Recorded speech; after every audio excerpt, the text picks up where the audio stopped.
ಶಾಂತ ಶಾಂತ ಎಲ್ಲಿ ಹೋದೆ ಹಾಳಾದವಳೆ? ಶಾಂತ, ಏ ಶಾಂತ!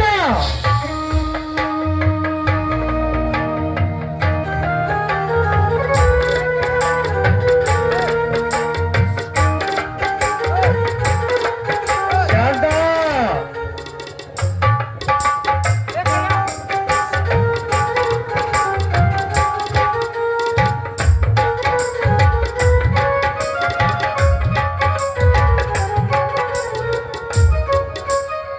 ಶಾಂತ, ಏ ಶಾಂತ, ಎಲ್ಲಿ ಹೋದೆ ಹಾಳಾದವಳೆ? ನನ್ನ ಕೈಗೆ ಅರ್ಶನ ಹಚ್ಚಬೇಕಾಗಿತ್ತು. ಶಾಂತ ಶಾಂತ! ನೋಡಿ, ಶಾಂತಿ ಹಚ್ಚಿದ ಅರಿಶಿಣದಿಂದ ನಿಮ್ಮ ಗಾಯ ವಾಶ ಆಗ್ಲಾರ್ದು ಅಂತ ನಾನೇ ನನ್ನ ಕೈಯಾರೆ ಈ ಔಷಧಿಯನ್ನು ತಯಾರಿಸ್ಕೊಂಡು ಬಂದಿದ್ದೇನೆ. ಕೈ ಮುಂದೆ ಮಾಡಿ ನಾನೇ ಔಷಧ ಹಚ್ತೀನಿ. ರಂಜನಾ, ನಿನ್ನ ತಾಯಿಯವರು ನಡೆಸಿಕೊಂಡು ಬಂದಿರುವ ಈ ನಾಟಿ ಔಷಧಿ ನೀನು ನಿನ್ನ ಕೈಯಾರ ತೆಗೆದುಕೊಂಡು ಬಂದಿರುವೆಯಮ್ಮ? ಹೌದು ದನಿ, ನನ್ನ ತಾಯಿಯಿಂದಲ್ಲದೆ ನನ್ನ ಅಕ್ಕನಿಂದಲೂ ಈ ಸಂಪ್ರದಾಯ ಬಂದಿತ್ತು. ಆದ್ರೆ ನಿಮಗಾದ ಸುದ್ದಿ ಕೇಳಿ ಔಷಧಿಯನ್ನು ವಿಶೇಷವಾಗಿ ನಾನೇ ತಯಾರಿಸ್ಕೊಂಡು ಬಂದಿದ್ದೇನೆ. ಕೈ ಚಾಚಿ ನಾನೇ ನಿಮ್ಗೆ ಔಷಧಿ ಹಾಕ್ತೀನಿ. ನೋಡು ರಂಜನಾ, ನನ್ನ ಮನವಿ ಹೊರತು ಮತ್ತೊಬ್ಬರ ಕೈ ಮುಟ್ಟಿದವನಲ್ಲ ಈ ಶ್ರೀರಾಮಚಂದ್ರ. ಅಂದಲ್ಲಿ ನಾನು ನಿನ್ನ ಕೈಯಲ್ಲಿ ಕೈ ಹೇಗೆ ಕೊಡಲಮ್ಮ? ದನಿ, ಎಂತ ಮಾತನಾಡ್ತಾ ಇದ್ದೀರಾ? ನೋಡಿ, ತಿಳಿದವರಾದ ನಿಮಗೆ ನಾನು ಯಾವ ರೀತಿ ಬುದ್ಧಿ ಹೇಳ್ಬೇಕಂತ ಒಂದು ತಿಳಿತಾ ಇಲ್ಲ. ಅಂದು ಕಾಮಕರಿಂದ ಕಾಪಾಡಿದ ಇದೇ ನಿಮ್ಮ ಕೈಗಳಲ್ವೇ? ಕೈ ಚಾಚಿ ನಾನು ನಿಮ್ಗೆ ಔಷಧ ಹಾಕ್ತೀನಿ. ನನ್ನ ಮೇಲೆ ಎಷ್ಟೊಂದು ಪ್ರೀತಿಯಮ್ಮ ರಂಜನಾ ನಿನಗೆ. ತೆಗೆದುಕೊಮ್ಮ ನನ್ನ ಕೈಯನ್ನು.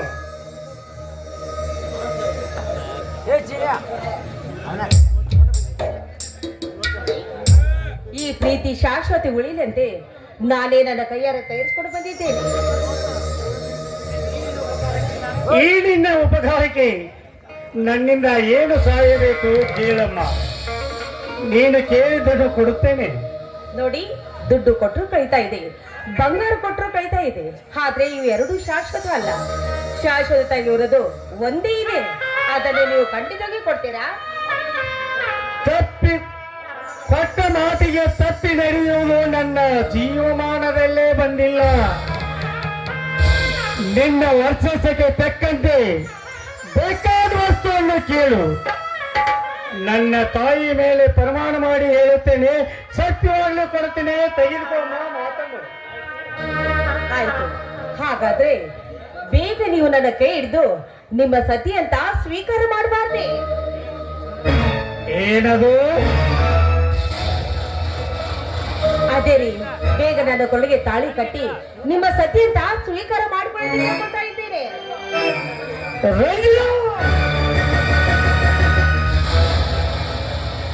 ನೀನೊಬ್ಬಳು ದಯಾಳುಗುಣದ ಹೆಣ್ಣೆಂದು ತಿಳಿದು ನಾನು ನಿನಗೆ ಮಾತು ಕೊಟ್ಟೆ. ಆದರೆ ನೀನೆಂತ ಮಾತನಾಡುತ್ತಿದ್ದೆ? ನೀನು ಹೆಣ್ಣಲ್ಲ, ರಾಕ್ಷಸಿ. ಧರ್ಮ ತುಂಬಿದ ಮಡಿಲಿ ಧರ್ಮ ಪಾಲನೆ ಮಾಡುತ್ತಾ ಬಂದಿದ್ದೀರಾ. ಅದು ಅಲ್ಲದೆ ಕರ್ತವ್ಯವನ್ನು ನೀವು ಪಾಲಿಸುತ್ತಾ ಬಂದಿದ್ದೀರಾ ಅಂದ ಮೇಲೆ ಆ ಕರ್ತವ್ಯಕ್ಕೆ ಚ್ಯುತಿ ತರದೆ ಬೇಗ ನನ್ನ ಸತ್ಯ ಅಂತ ಸ್ವೀಕಾರ ಮಾಡಿಕೊಳ್ಳಿ. ರಂಜನಾ, ಧರ್ಮ ದೇವತಿ ಅಂತ ನನ್ನ ಹೆಂಡತಿ ಮನೆಯಲ್ಲಿದ್ದರು ನಾನಿನ್ನ ಕೈ ಹಿಡಿಯುವುದೇ ಈ ಊರಿಗೆ ನ್ಯಾಯ ಹೇಳುವ ಈ ಸೂರ ನಿನ್ನಂತ ಹೇಸಿಯ ಕೈ ಹಿಡಿಯುವುದೇ? ಛೇ ಛೇ, ಅದು ಎಂದಿಗೂ ಸಾಧ್ಯವಿಲ್ಲ. ಧರ್ಮಕ್ಕೆ ದಾರಿ ತೋರಿಸುವ ಧರ್ಮವಂತರ ವಂಶ ನಂದು. ಇದು ಧರ್ಮ ತುಂಬಿದ ಮನೆ. ನೋಡಿ, ಈ ಧರ್ಮ ತುಂಬಿದ ಮನೆಯಲ್ಲಿ ನೀವು ಮಾತು ಕೊಟ್ಟಿದ್ದೀರಾ.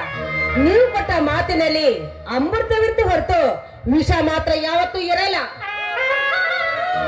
ಇದು ಎಂತ ಸಿಡಿಲಿನ ಮಾತು, ಇದು ಎಂತ ಸಿಡಿಲಿನ ಮಾತು.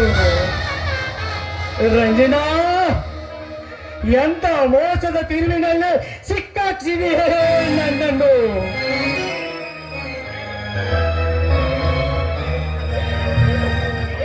ನೋಡಿ, ಯಾಕೆ ಯಾಕೆ ಈ ರೀತಿ ತಡವರ್ತಾ ಇದ್ದೀರಾ?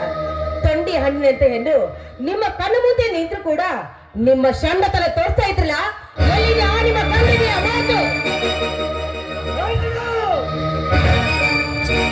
ಯಾರ ಮುಂದೆ ಯಾವ ಮಾತನಾಡುತ್ತೇನೆ ಚೆನ್ನಾಗಿ ಮಗಳು, ಇಲ್ಲದಿದ್ದರೆ ಇಲ್ಲಿದ್ರೆ ಏನ್ ಮಾಡ್ತೀರಾ? ಪ್ರಾಣ ತೆಗಿತೀರಾ ಅಥವಾ ಮಾನ ಕಳಿತೀರಾ? ಇದಕ್ಕಿಂತ ಹೆಚ್ಚಿನದಾಗಿ ನಿಮ್ಮ ಕೈಯಿಂದ ಏನು ಮಾಡಕ್ಕೆ ಸಾಧ್ಯವಿಲ್ಲ. ಬೇಗ ಸತ್ಯ ಅಂತ ಸ್ವೀಕಾರ ಮಾಡಿಕೊಳ್ಳಿ. ಬೇಡ ರಂಜನಾ, ಬೇಡ. ನಿನ್ನ ಕೈಯ ಹಿಡಿದು ಈ ನಾಡಿನ ಜನರ ಮುಂದೆ ನನ್ನ ತಲೆ ತಳಗ ಮಾಡುವಂತೆ ಮಾಡಬೇಡ ಮತ್ತು ನನ್ನ ನ್ಯಾಯದ ಕುರ್ಚಿಗೆ ಧಕ್ಕಿ ತರಬೇಡ. ಬೇಡ ರಂಜನಾ, ನಿನಗೆ ಕೈ ಮುಗಿದ ಕೇಳುತ್ತೇನೆ. ನೀನು ನನಗೆ ತಂಗಿಯ ಸಮಾನ. ಬೇಕಾದರೆ ಪ್ರೀತಿಯಿಂದ 10 ತೊಲೆ ಬಂಗಾರವನ್ನು ಕೊಡುತ್ತೇನೆ. ತೆಗೆದುಕೊಂಡು ಹೋಗು ರಂಜನಾ, ಹೋಗು. ಛೇ, ಛೇ, ಛೇ, ಎಂತ ಮಾತನಾಡ್ತಾ ಇದ್ದೀರಾ? ತಂಗಿ ಆಗ್ಬೇಕಾಗಿದ್ದು ಆ ರವಿ ವರ್ಮ ರಾಜವರ್ಮರಿಗೆ, ಆದ್ರೆ ನಿಮಗಲ್ಲ. ಆದ್ರೆ ಈಗ ನೀವು ಮಾತ್ರ ನನ್ನ ಕೈ ಹಿಡಿದು ಸತ್ಯ ಅಂತ ಸ್ವೀಕಾರ ಮಾಡ್ಕೊಳಂತ ನಾನು ನಿಮ್ಮಲ್ಲಿ ಕೇಳ್ಕೊತಾ ಇದ್ದೇನೆ. ಬನ್ನಿ, ಬೇಗ ಈ ಆಸೆನ ಪೂರೈಸಿ. ಯಾಕೆ ಯಾಕೆ ನೋಡಿಯ, ಯಾಕೆ ಈ ರೀತಿ ಮೌನವಾಗಿದ್ದೀಯಾ? ನೋಡಿ, ನೀವು ನನ್ನನ್ನು ಸುಳ್ಳು ಅಂತ ಇಟ್ಕೊಂಡ್ರೆ ಜನರು ನನ್ನ ಬಗ್ಗೆ ಆಡ್ಕೊಳ್ತಾರೆ. ಆದ್ರೆ ಅದೇ ಸತ್ಯ ಅಂತ ಸ್ವೀಕಾರ ಮಾಡಿಕೊಂಡ್ರೆ ಜನರು ನಿನ್ನ ಬಗ್ಗೆ ಏನು ಆಡ್ಕೊಳ್ಳೋದಿಲ್ಲ. ವಿಚಾರ ಮಾಡಿ.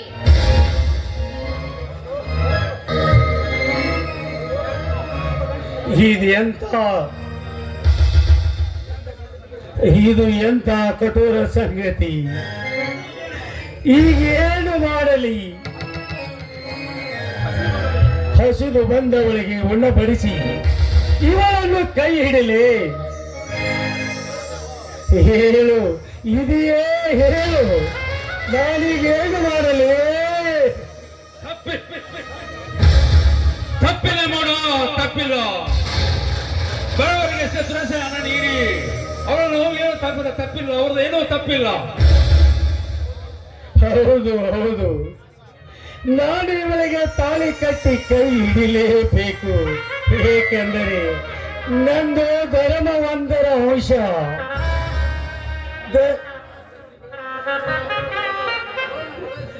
ಇವಳನ್ನು ನನ್ನ ಮಡದಿ ಅಂತ ಸ್ವೀಕರಿಸಿಕೊಳ್ಳಲೇಬೇಕು. ಬೇಡ ಶ್ರೀರಾಮಚಂದ್ರ, ಬೇಡ. ನೀನು ರಾಮನಾಗಿ ಜಗ ಬೆಳೆದಬೇಕಾದ ನೀನು ದುಷ್ಟರ ದಾರಿ ಹಿಡಿದರೆ ನ್ಯಾಯ ನೀಡುವ ದೇವರೇ ದಾರಿ ಆಗಿ ಈ ಊರಲ್ಲಿ ಮಠವಿಲ್ಲದ ದೇವರಾಗಿ ಮಡದಿಯದಿಲ್ಲ. ಬೇಡ ಬೇಡ, ತಾಳ್ಯಾಕು ಅವರನ್ನು, ತಾಳ್ಯಾಕು. ಹೌದು ಹೌದು ಹೌದು, ನಾನೇಕೆ ನಾನು ಈ ಕೆಲಸ ಮಾಡಿದರೆ ಮಾಡಿಕೊಂಡ ನನ್ನ ಮಡದಿಗೆ ದ್ರೋಹ ಬಿಗಿದಂತೆ ಆಗುತ್ತದೆ ಮತ್ತು ಈ ನಾಡಿಗೆ ಕೆಡುಕು ಮಾಡಿದಂತೆ ಆಗುತ್ತದೆ. ನಾನು ಇವಳನ್ನೇ ನೂಕಲೇಬೇಕು. ನಂದು ಧರ್ಮ ತುಂಬಿದ ಮನೆ. ಹೇ ಹೊತ್ತಪ್ಪ, ಕಾಮಕ್ಕೆ ಕಣ್ಣಿಲ್ಲ, ಮಾತಿಗೆ ಮಿತಿ ಇಲ್ಲ. ಈಗ ನೀನು ನುಡಿದು ಹೊರಬಾಕಿದರೆ ನಿನ್ನ ಅಮೃತದ ವಚನಕ್ಕೆ ಧಕ್ಕೆ ತರ್ತೀಯ ಅದೀಯಾ? ನೀನು ಅಮೃತ ಹಾಳು ಮಾಡ್ಕೊಳ್ತಿದ್ಯಾ? ಹೇಗೆ ಸಮಾಜದಲ್ಲಿ ವಚನ ಭ್ರಷ್ಟನಾಗಿ ಹೀಯಾಸ್ಕೊಳ್ತಿದ್ಯಾ? ಬೇಡ ಬೇಡ ಬೇಡ. ಹೌದು ಹೌದು ಹೌದು, ನಾನು ವಚನ ಭ್ರಷ್ಟನಾಗಲಾರೆ. ನಾನು ಕೊಟ್ಟ ಮಾತಿನಂತೆ ನಾನು ನಡೆದುಕೊಳ್ಳಲೇಬೇಕು.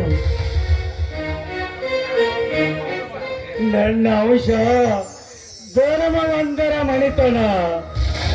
ನನ್ನ ಧರ್ಮ ತುಂಬಿದ ಮನೆ ಹಾಳಾಗಿ ಮುಂದೊಂದು ದಿನ ನನ್ನ ಮಾತಿನ ಸಿಡಿಲಿಗೆ ನನ್ನ ಪ್ರೀತಿಯ ಮುತ್ತು ಹಿಡಿದು ಹೋದರೆ ನಾನೇನು ಮಾಡಲಿ? ಹೇಳು, ಇದೆಯೇ ಹೇಳು. ಇದು ನಿನ್ನ ಭ್ರಮೆ. ಒಂದು ಮತ್ತು ಹೊಡೆದರೆ ಮತ್ತೊಂದು ಮತ್ತು ನಿನಗಿಲ್ಲವೇ? ಹೊತ್ತ ಹೊತ್ತ ಮತ್ತೆ ಅನೇಕ ವಿಚಾರ ಯಾಕೆ ಮಾಡ್ತಿದೀಯಾ? ಮೊದಲು ನಂಬಿದವರನ್ನು ಆಶ್ರಯ ಕೊಡು, ಆಶ್ರಯ ಕೊಡು, ಆಶ್ರಯ ಕೊಡು. ಹೌದು, ನಾನು ಇವಳಿಗೆ ಆಶ್ರಯ ನೀಡಲೇಬೇಕು. ಅದೇ ನಿಜವಾದ ಈ ಮಾನವನ ಧರ್ಮ. ಯಾಕೆ ಯಾಕೆ ನನ್ನೊಡೆಯ ಏನು ವಿಚಾರ ಮಾಡ್ತಾ ಇದ್ದೀರಾ? ಬೇಗ ಕಾಮ ತುಂಬಿದ ಹೆಣ್ಣನ್ನು ತೃಷೆಯನ್ನು ಹಿಂಗಿಸಬಾ ಅಂತ ನಾನು ನಿಮ್ಮಲ್ಲಿ ಕೇಳ್ಕೊಳ್ತಾ ಇದ್ದೇನೆ. ಬೇಗ ನಿಮ್ಮ ಸತಿ ಅಂತ ಆಯ್ತು ರಂಜನಾ, ಆಯ್ತು.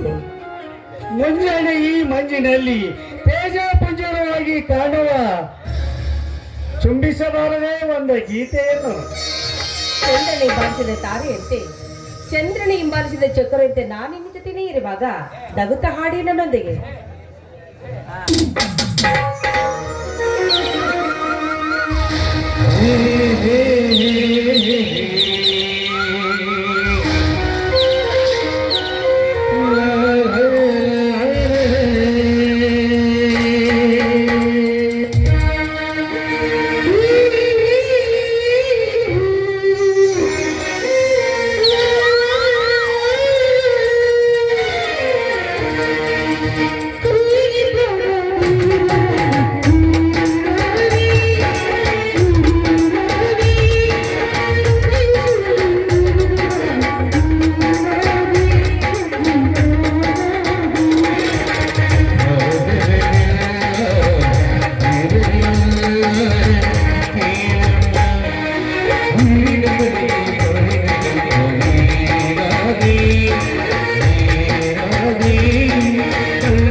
Hare